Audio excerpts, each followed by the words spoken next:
लीजिए सुनिए आचार्य चतुर्सेन शास्त्री के लिखे उपन्यास गोली के 9वें भाग राजा के शयन कक्ष में को मेरी यानी समीर गोस्वामी की आवाज में। ड्योढ़ियों पर पहुंचकर केसर ने ड्योढ़ीदार से बहुत आहिस्ता से कहा, अन्नदाता से अर्ज कर दो कि चंपा खिदमत में हाजिर है। ड्योढ़ीदार एक बूढ़ा राजपूत था। उसकी सफेद दाढ़ी हवा में फहरा रही थी। वो सफेद पायजामे पर सफेद अंगा और उस पर उदयपुरी कोट पहने था। पाग भी उसकी सफेद थी। बड़ी बड़ी मूछ कान में उलझी थी। वो तलवार गोद में धरे अपनी विशाल ढाल के सहारे ऊँघ रहा था। केसर का स्वर सुनकर उसने सावधान होकर और मंद स्मित स्वर में नेत्रों से एक विशेष प्रकार का संकेत करते हुए कहा, जाओ भीतर, हुक्म है तुम्हारे लिए, अन्नदाता जाग रहे हैं। द्वार पर मोटा रुईदार पर्दा लटक रहा था। उसने पर्दा उठाकर हमें राह दिखाई। पहले केसर और पीछे उसकी परछाई की भांति जैसे उसकी पीठ पर चिपकी हुई हों, बिना पद ध्वनि किए मैं भी भीतर कक्ष में जा पहुंची। राजा के वहां ठहरने से पहले मैं उस कमरे को देख आई थी। तब उसकी सजावट हो रही थी, पर इस समय तो उसके ठाठ ही कुछ और थे। अन्नदाता पलंग पर पौड़े थे। एक हल्के पीले रंग की रेशमी रजाई उनके पैरों पर पड़ी थी और दो चार तकियों के सहारे कुछ उठंगे हुए वो किसी अंग्रेजी पत्रिका के चित्र देख रहे थे। गंगा जमनी काम का आदमी के कद के बराबर पैचवान पास रखा था और उसमें से खमीरी तमाकू की मस्त सुगंध उठकर कमरे में महक रही थी। एक गोला युवक उनके पैर दबा रहा था और बूढ़ा चाकर हाथ बांधे एक कोने में खड़ा था। अन्नदाता थोड़ी देर में पेचवान का कश लेकर छत की ओर धुएं का बवंडर छोड़ देते थे। कमरे में सन्नाटा था और दीवार की घड़ी की खटखट मुझे अपने हृदय की धड़कन सी लग रही थी। पलंग के पायताने कुछ कंबल, कुछ धुस्से करीने से तह किए रखे थे। खिड़कियों पर गुलाबी छींट के पर्दे पड़े थे और उनके पास पुष्पाघरों में ताजे फूलों के गुलदस्ते सजे थे। पलंग के नीचे चांदी की बड़ी चिरमची पर सुगंधित घास करीने में बिछी थी। कभी कदास दरबार उसमें खांस खकार लेते थे। केसर ने चुपचाप निकट जा अन्नदाता के चरणों में सिर नवाकर ढोंक दी। मैंने भी कांपते कांपते आगे बढ़कर उसका अनुकरण किया। फिर केसर ने संकेत से चाकर को बुलाई एक चौकी उठवाकर पलंग के निकट रखवाई। उस पर गजक और भुने हुए गोश्त की चांदी की रकाबियां सजा दी। केसर के संकेत से मैंने दारू की दोनों बोतलें चौकी पर रख दी और एक तरफ हटकर मैं जड़वत खड़ी हो गई। केसर के संकेत से चाकर ने बर्फ और सोडे की बोतलें लाकर चौकी पर रख दी।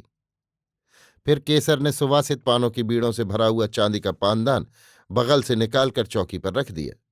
संकेत से मुझे समझा भी दिया कि ये पान है। अब तरुण गोला चरण सेवा छोड़ चुपचाप उठ खड़ा हुआ। केसर ने उसे संकेत से एक ओर बुलाकर पूछा, सिगरेट कहाँ है?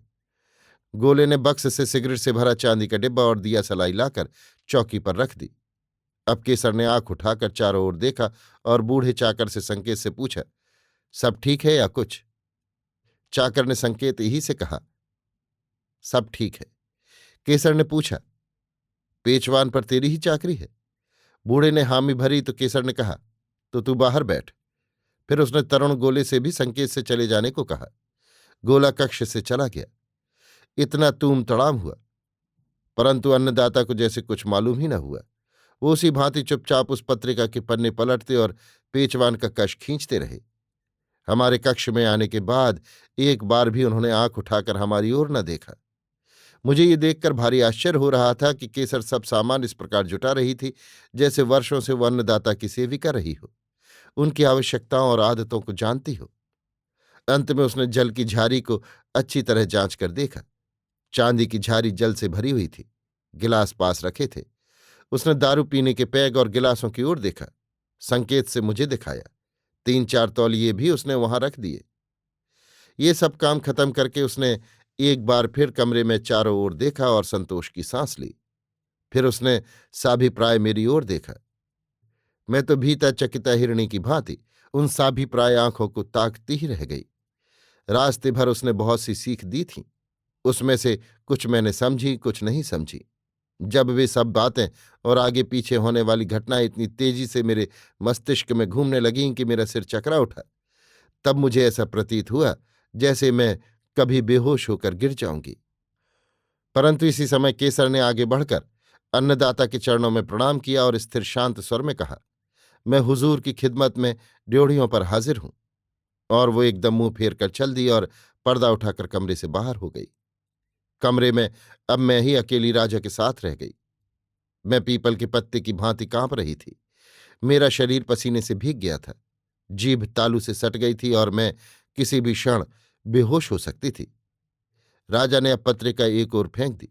वो तकिए के सहारे जरा उठकर बैठ गए। पेचवान से कश लेते हुए एकटक मेरी ओर देखते रहे। फिर उन्होंने कहा, तू किसकी चाकरी में है? बाईजी राज की अन्नदाता। यहां तो उनकी इजाजत से आई है। मैं अन्नदाता के हुक्म से आई हूं। किससे पूछकर? मां से। कुंवरानी से नहीं पूछा? नहीं सरकार। राजा ने फिर कश पेचवान से लिया और धुएं का बादल छत की ओर बनाया। फिर पूछा, वो औरत कौन है? मां की पलंग दासी है अन्नदाता। क्या नाम है? केसर है सरकार। उसे तू साथ लाई? मां ने भेजा है सरकार। राजा ने पेचवान छोड़ दिया, करवट बदली, तकिया उठाकर सीने पर रखा और बिना देखे ही कहा, सिगरेट दे। मैंने आगे बढ़ बक्स से एक सिगरेट निकाली, उसे राजा के होठों से लगाया, दिया सलाई से सुलगाकर और दिया सलाई एस्ट्रे में डाल दी। राजा चुपचाप सिगरेट के धुएं छल्ले बनाते और छत की ओर फेंकते रहे। इतनी बातचीत और पहली सेवा की सफलता से उत्साहित होकर मेरा मन जरा ठहर गया। दिल की धड़कन कम हो गई, साहस लौट आया। मैंने केसर की सीख, अपने अनुभव और सहज ज्ञान का सहारा लिया। गिलास में बर्फ और सोडा डाला और एक पैक दारू उड़ेलकर गिलास ले राजा के निकट आई और कांपते हाथों गिलास को मूक मौन भाव से उनके आगे बढ़ा दिया। देखकर राजा मुस्कुराए। उन्होंने मेरी ओर एक विचित्र दृष्टि से देखा, पैग लिया और एक दो सिप लेकर गिलास मेरी ओर बढ़ा दिया। आगे बढ़कर मैंने पैग थाम लिया। राजा सिगरेट के धुएं के बादल बनाते रहे। मैं पैग लिए खड़ी रही। जब इशारा पाती गिलास बढ़ा देती। राजा एक सिप लेकर पैग मुझे थमा देते और सिगरेट पीते। सिगरेट खत्म हुई, मैंने दूसरी सुलगा दी। पैग खत्म हुआ, मैंने दूसरा भरा। पैग हाथ में लेकर राजा तकिए पर कोहनी टेक एक ओर को जरा और उठंग गए। हुक्म दिया, बैठ। हुक्म के साथ उन्होंने पलंग पर जगह बनाते हुए आंख से संकेत किया। मैं डरती सी जरा टिक कर बैठ गई। इस बार राजा अपने ही हाथ में पैग लिए रहे। फिर उन्होंने पूछा, तू पीती है? नहीं सरकार। क्यों नहीं? बाईजी राज की अटारी में दारू नहीं आती। राजा ने हुंकारा भरा, पैग खाली हो गया। मैंने तीसरा भरकर बढ़ाया। राजा ने कहा, तू पी। अन्नदाता, मैंने कभी नहीं पी। आज पी। अन्नदाता, हमारा हुक्म है। उन्होंने गिलास हाथ में लेकर मेरे मुंह से लगा दिया। मैंने एक घूंट पी। एक लकीर सी कलेजे तक खिंच गई। राजा ने गिलास उसी तरह मेरी मुट्ठी में दबा हुआ अपने मुंह की ओर बढ़ाया। मैंने अरदास की, सरदार, मैं दूसरा पैग हुजूर की खिदमत में पेश करती हूं। राजा ने मेरी मुट्ठी में दबे उस गिलास को जैसे और भी कसकर दबाते हुए कहा, दूसरा क्यों, यही दे। और उन्होंने एक ही सांस में पैग खाली करके कहा, पान। मैंने 4 बीड़े पान पानदान से निकालकर अपने ही हाथ से राजा के मुंह में रख दिए। राजा ने पेचवान की ओर नजर की। मैं दौड़ी हुई द्वार तक गई। फुसफुसाकर केसर से बोली, सरकार शायद पेचवान पीना चाहते हैं। दूसरे ही क्षण केसर नई चिलम में खमीरी तमाकू डालकर रख गई। मैं चौथा पैग तैयार करने लगी। राजा ने कहा, ठहर, यहां बैठ। और मैं उनके सिराहने तकिए के सहारे बैठ गई। मेरे चारों ओर का वातावरण अंबरी तमाकू के सौरभ से महक रहा था। घड़ी टिक टिक करके एक एक सेकंड आगे बढ़ रही थी। ढलती रात की ओर साहस मेरा बढ़ रहा था। मैंने फिर पैग भरे और उन्होंने उसी भांति पहले मुझे पिलाया। अब दारू मेरे मस्तिष्क में एक नई उत्तेजना उत्पन्न कर रही थी।